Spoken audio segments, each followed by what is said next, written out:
Hi, welcome. For those of you who are not familiar with me or my practice, my name is Megan Warren, and I'm a certified coach specializing in emotional resilience. If you don't know what emotional resilience is, you're not alone. Essentially, it's learning how to show up as your authentic inner self in all situations, and to respond to people and situations that challenge that in ways that honor yourself but still allow you to create win-win solutions.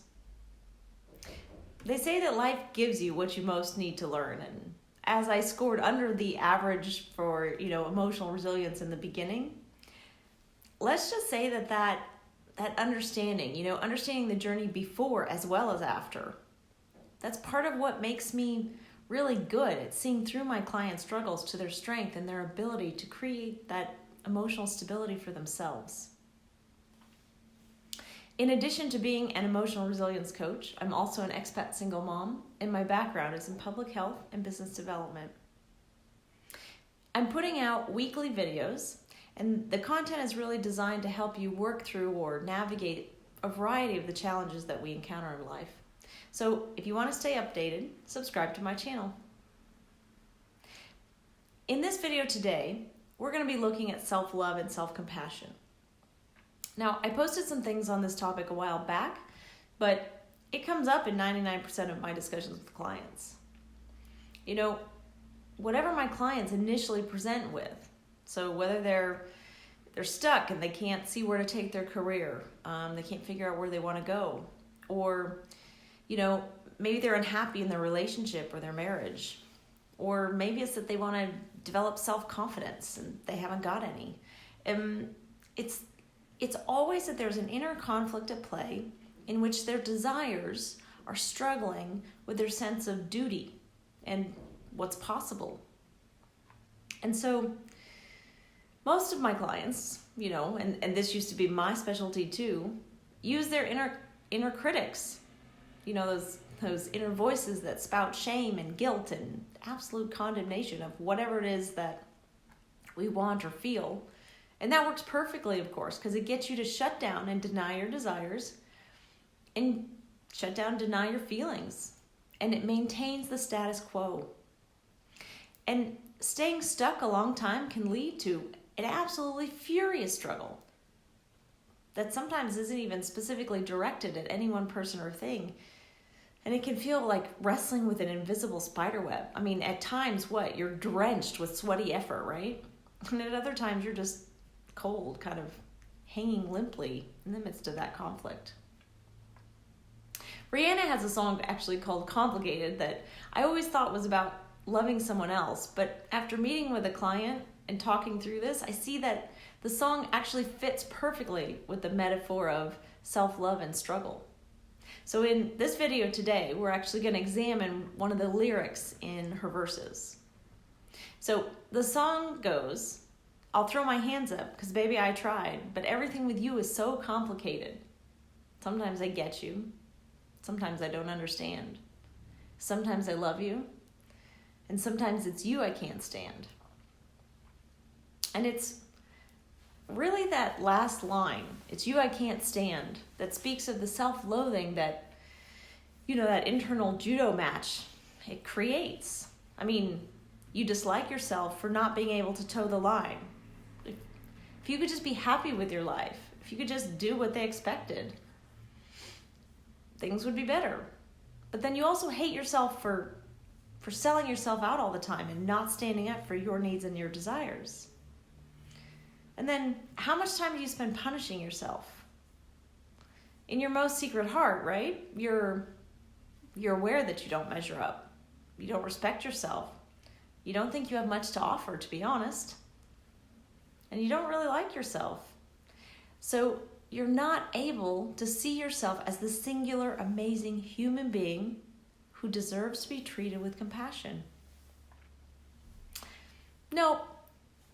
Basically, you wake up every day, and within 30 minutes, if you're lucky, you're berating yourself, right? You're berating yourself because what? You can't stick to your diet because your clothes don't fit. I mean, mirrors might lie, but waistbands don't. Maybe you're furiously thinking, "You idiot, you forgot to reply to that email. You could never remember anything." you'll never get promoted. Having established then that you're fat and forgetful, how much do you pan through your mind, looking for other proof that you're not good enough? What do you find? Maybe you're still single, even though all of your friends are getting married or having babies. I mean, like Bridget Jones, right? You're going to be eaten by wild dogs when you die alone.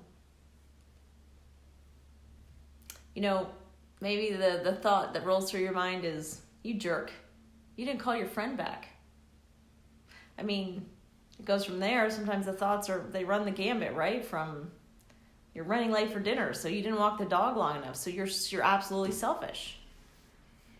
You haven't made any plans for the weekend, you loser. You lost your wallet. Can you keep track of anything?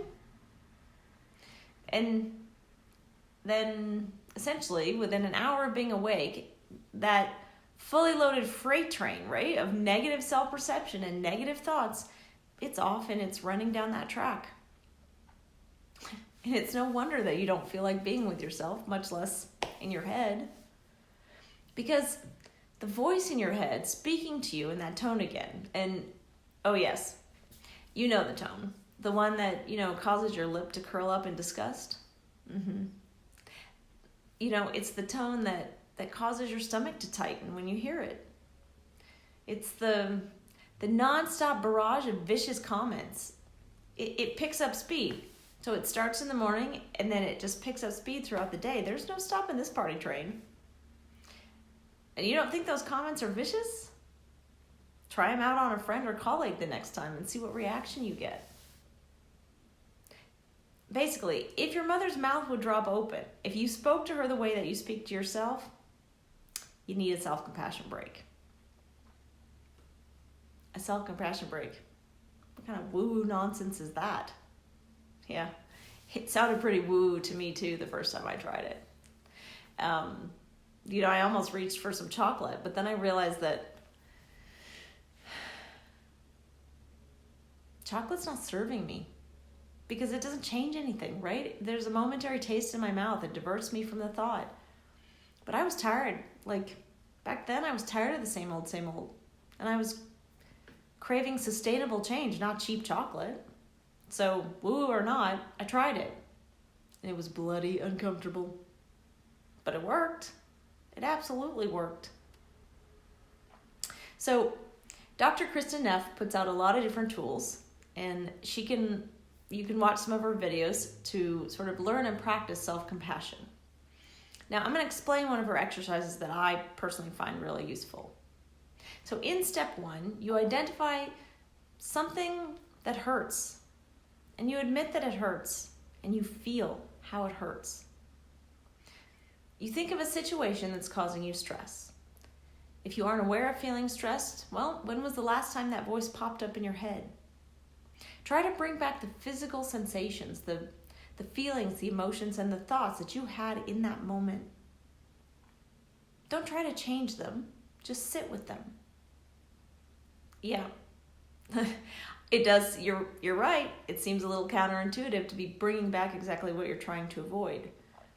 But remember, awareness is the first step. If you're not aware of it, you can't shift it. So then, step 2 of this process that Kristen Neff outlines is that you recognize that you're not alone. Other people suffer the same thing as well. So you have company. You're not alone in your loneliness, your grief, your fear, your shame spirals. So breathe in and think about all the others who are feeling as badly in this moment as you are. And take comfort that there is someone out there who understands exactly what you're feeling right now. And as you reflect on that, pause for a moment and just breathe. After several breaths, maybe on an out breath, breathe out a wish for them to have what you would need in this moment.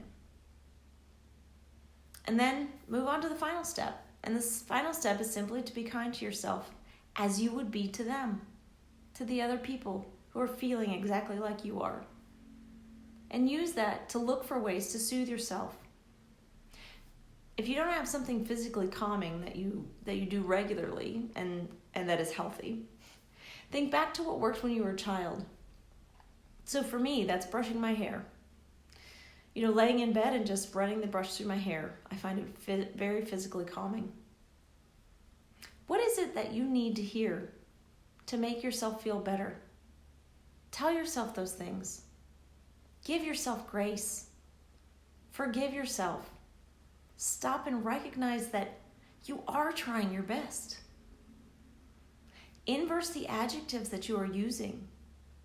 Selfish becomes self-supportive. Now remember, this process is not going to offer radical self-love overnight. It's going to take practice to undo decades of negative self-talk. But you can learn that you are easy to love. Thank you for listening today. As with my other articles and videos, I encourage you to put self-compassion into practice. What do you have to lose from trying some woo nonsense? Maybe it doesn't work, and then you're exactly where you are right now. But if it does, you're better off. So pick an area of stress in your life. Focus on it. Bring it back so that the emotions are right up there in your throat. And then sit with them. Don't try to change them. And whatever you do, don't judge them. You have the right to feel whatever it is that you feel. And then breathe. And breathe out wishes for what you would want in that moment. And as you send that wish out into the world, give yourself a hug. Or brush your hair, go for a run, take a bath. And then come back to the comments on this video and let myself and the rest of the community know how it worked. Thank you so much for listening today. If you'd like a critical thinking partner to help you learn to positively reappraise your value and untangle, that sticky internal conflict, you can contact me on my website at www.meganwarrencoaching.com and use the link there to schedule a free discovery call with me. Thanks again for listening. Be well.